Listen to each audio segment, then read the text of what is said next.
क्रमिक छूट 20% एवं 10% के समतुल्य एकल छूट क्या है?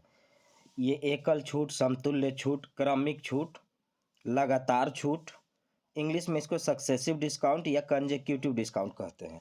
और ऐसे क्वेश्चन को बनाने के लिए एक फॉर्मूला चलता है और वो फॉर्मूला है x plus Y minus X Y by 100। ये लगातार छूट दिया जाता है, मतलब एक 20% 10% दिया तो ऐसा नहीं समझना है कि 20 और 10 30% का छूट होगा, ये नहीं है। ये क्रमिक छूट है, यानी छूट पर छूट दिया जाता है। तो इसके लिए एक फार्मूला यूज करेंगे और बिना फार्मूला का भी बना सकते हैं। ऐसे एग्ज़ाम, बहुत सारे एग्ज़ाम में ये सब सवाल पूछे ही जाते हैं। तो इसको बनाने का तरीका देखिएगा, x को 20 मानेंगे और y को 10 मानेंगे। तो यहाँ एक बार जोड़ेंगे और एक बार गुना करेंगे और इसको सॉल्व करेंगे। तो इसको जब सॉल्व करेंगे तो ये आएगा 20 प्लस 10 माइनस 20 गुने 10 और बटा में 100। काटेंगे यहाँ से 20 और 10 30 और ये 2 एकम 2, तो 20 और 10 30 माइनस 2, आंसर होगा 28% का हमें एकल छूट दिया जा रहा है। ऑप्शन बी होगा। x plus Y minus X Y by 100। अब अगर हम इसे चाहें तो बिना फॉर्मूला का भी बना सकते हैं।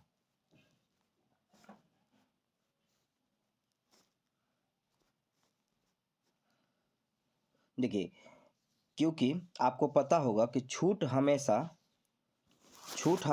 एमआरपी पर अंकित मूल्य पर दिया जाता है। छूट हमेशा अंकित मूल्य पर एमआरपी पर दिया जाता है। इसीलिए हम क्या करेंगे कि हम एमआरपी को मान लेंगे कि 100 रुपया हमारा है। और 20% छूट का मतलब 80/100, 10% छूट का मतलब 90/100, 30% छूट का मतलब 70/100। तो अगर हम कोई सामान खरीदने गए हैं और उसका एमआरपी अगर 100 रुपया है और वो हमें 2 गो छूट देगा, तो एक छूट देगा 20% का मतलब हुआ 80/100, दूसरा छूट देगा 10% का 90/100। और छूट देने के बाद वो सामान बिक जाया करता है। छूट देने के बाद वो सामान बिक जाया करता है। तो इसका मतलब यहाँ से हमें विक्रय मूल्य निकलेगा, एसपी, विक्रय मूल्य निकलेगा। तो देखिए, एमआरपी 100 रुपया है और अगर हमें छूट दिया जाएगा तो वो सामान 100 से कम में बिकेगा। तो इसमें जो भी फ्रैक्शन बना हुआ है वो कम वाला ऊपर कर दीजिएगा। तो कम वाला ऊपर करिएगा तो ये होगा 80/100, ये होगा 90/100 और ये यहाँ से आप बेच लेंगे। तो डबल जीरो खत्म, सिंगल सिंगल जीरो, 8 9 72। तो 100 रुपया एमआरपी था, 72 रुपया में बेच दिए। तो हम आपको छूट कितना दिए? तो 100 में से 72 गया तो 28, यानी हम आपको छूट दिए 28 रुपये का। और आपको पता होगा कि अगर कोई चीज़ एक बार 100 मान लिया जाता है तो जितने रुपए का छूट होगा उतना परसेंट का काम करता है। तो यानी हमें छूट 28% का दिया गया और ये होगा हमारा आंसर। इस तरह से दोनों मेथड से सॉल्व करेंगे। आपको दोनों वैल्यू जानना होगा, दोनों मेथड जानना होगा, ताकि कुछ क्वेश्चन ऐसे होते हैं जो बड़ी कैलकुलेटिव हो जाते हैं। इसलिए दोनों मेथड जानेंगे ना तो फ़ायदा होगा कि किसी को किसी में लगा देंगे और हमारा समय बच जाएगा। अब अगर 3 गो परसेंटेज दिया जाएगा, क्रमिक छूट, एकल छूट पूछेगा, बट्टा पूछेगा, तो हम यहाँ पर क्या करेंगे? तो हम चाहें तो उस फॉर्मूला से फिर से हम बना सकते हैं, क्योंकि वो फार्मूला लगेगा, लेकिन उस फार्मूला को हमें 2 बार लगाना पड़ जाएगा।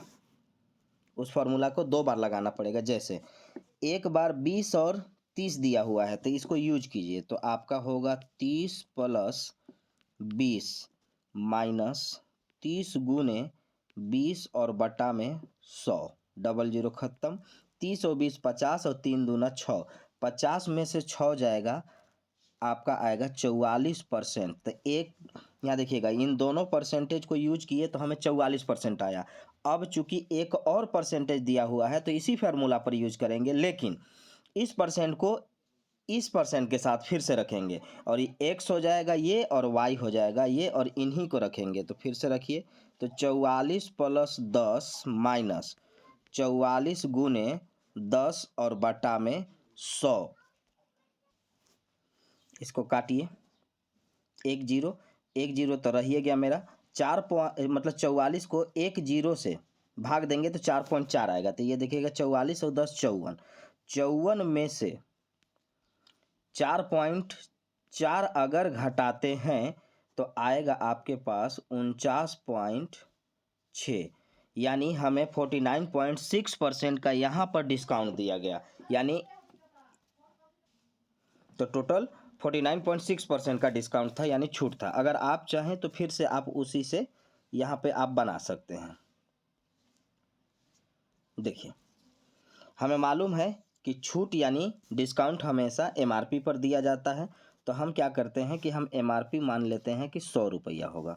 अब एमआरपी अगर 100 रुपया होगा तो जो छूट दिया जाएगा तो 30% छूट 70/100, 20% 80/100, 10% 90/100। तो अगर कोई चीज़ है और अगर डिस्काउंट दिया जा रहा है, छूट दिया जा रहा है,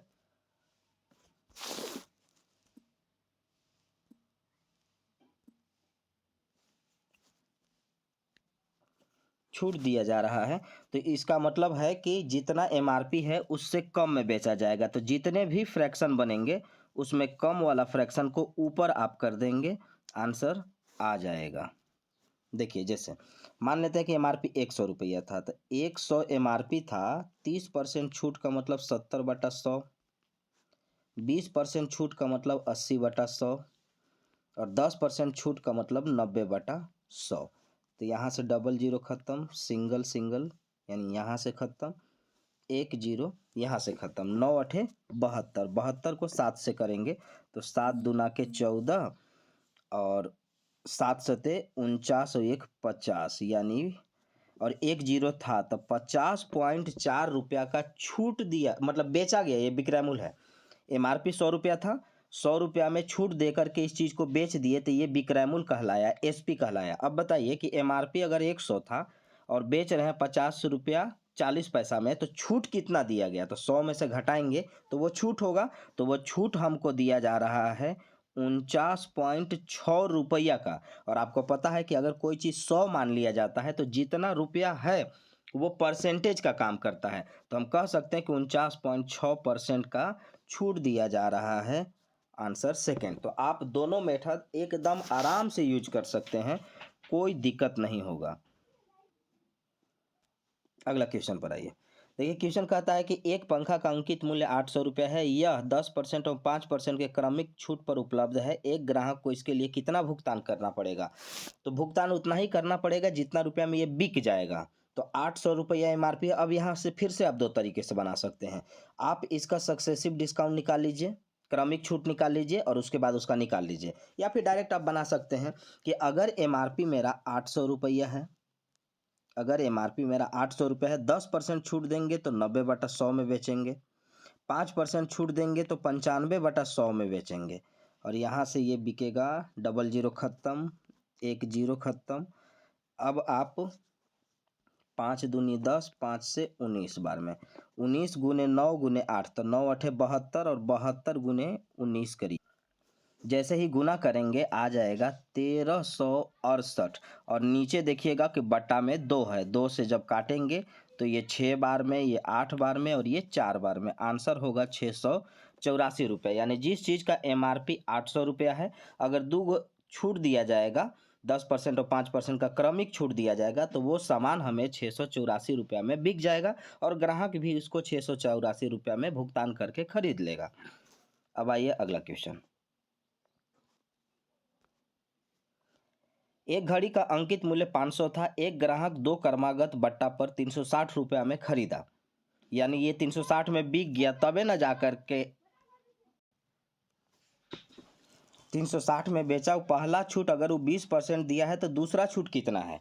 तो दूसरा छूट हमें मालूम नहीं है, तो दूसरा छूट को हम x मानेंगे, और हमें मालूम है कि 100 माइनस x होता है, वो छूट दिया जाता है।